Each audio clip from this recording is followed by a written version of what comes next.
Okay, kids, gonna show you how to reconstruct the hand. I'm gonna repeat the last step that we did together in class, which was to make a duplicate of his hand.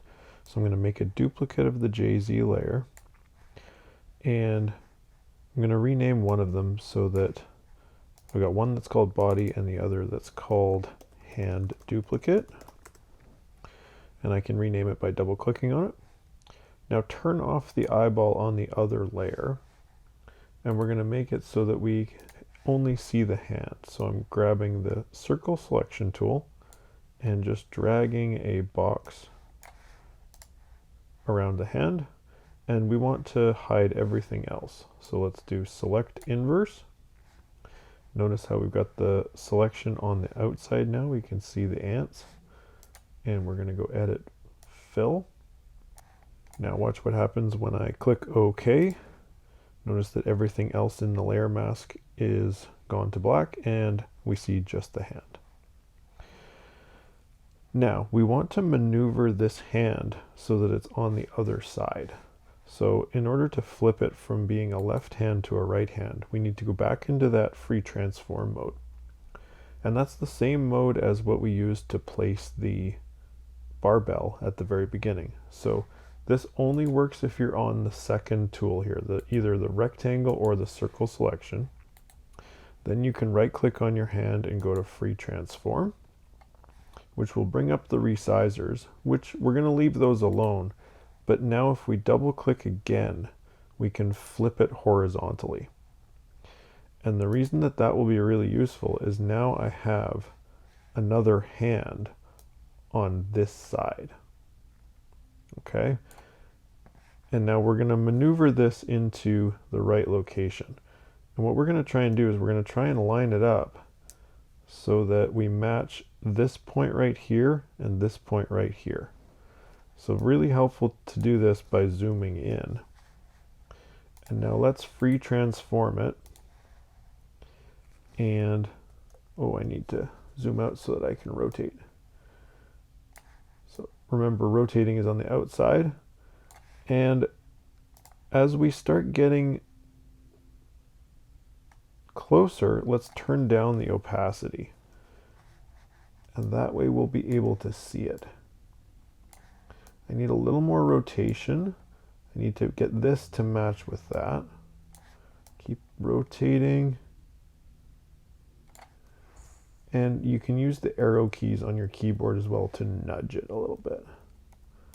I've rotated a little bit too much, so I'm going to do that. And that looks pretty good. So now I'm going to accept that.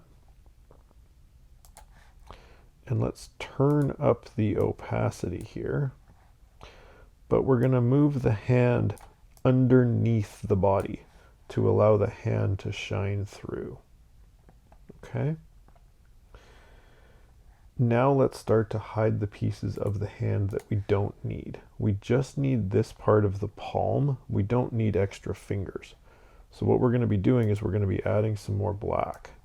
And I'm just going to go with a oval here. And let's fill that with some black. And I can do this again. And a tip with your keyboard, you can use Control Delete and Alt Delete to fill with your colors. So that's kind of a keyboard shortcut for you. And now we've hidden off all of the rest of the pieces. Another thing that can be helpful here, we've still got a little bit of a sharp edge here, so I'm going to zoom in. And we've got a little bit of a sharp edge where the microphone used to be.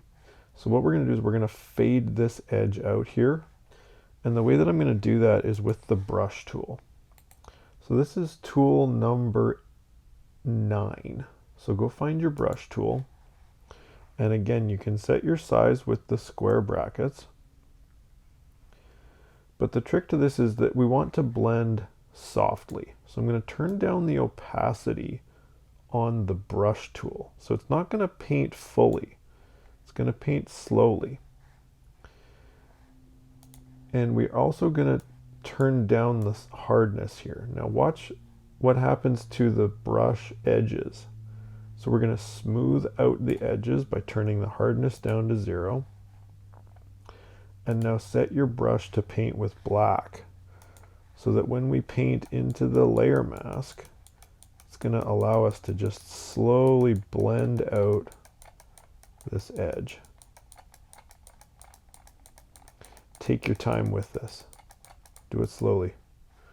And actually, I'm going to turn my opacity down just a little bit more. Blend, blend. I'm going to do the same up at the top here as well. Blend, blend, blend. And at this point, if I zoom out and turn back on the barbell, that's a pretty decent palm. The next piece of this is that we want to do a similar effect, and we want to get the fingers on top of the barbell.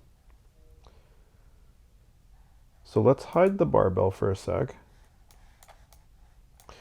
And let's make a duplicate of JZ again. And I'm going to call this left fingers. And the only thing that I need out of this entire layer is the fingers that I want to display on top of the barbell. So I'm going to select around them.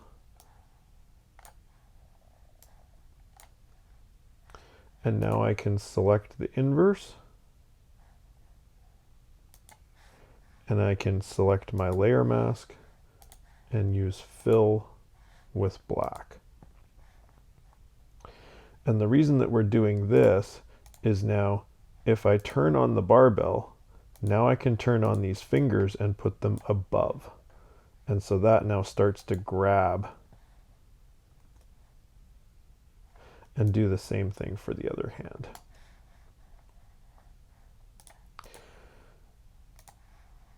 So again, make a duplicate of the body.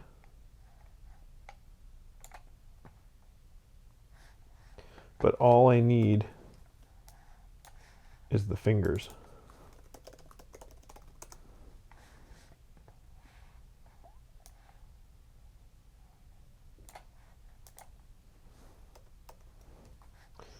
Now for these fingers, you need to use a combination of your circle tool and your quick selection tool, because we need to get the contour of this finger.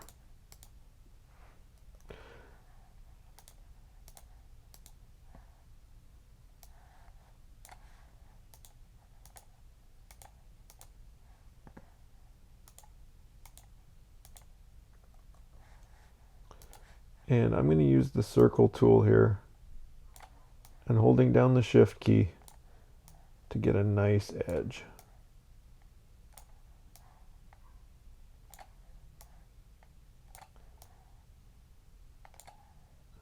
Take this nice and slow because you want to get a nice edge. And once you've got something that you like, you can select the inverse, choose your layer mask, and fill with black. And now you have some fingers that can go on top of the barbell. And as we zoom out now, I've got fingers grabbing the barbell, his body underneath, and a hand underneath. Now go ahead and put your background underneath. And if you want to have his head on top of the barbell, you can also make that adjustment by making another duplicate layer just like we did before. And that rounds out our demo.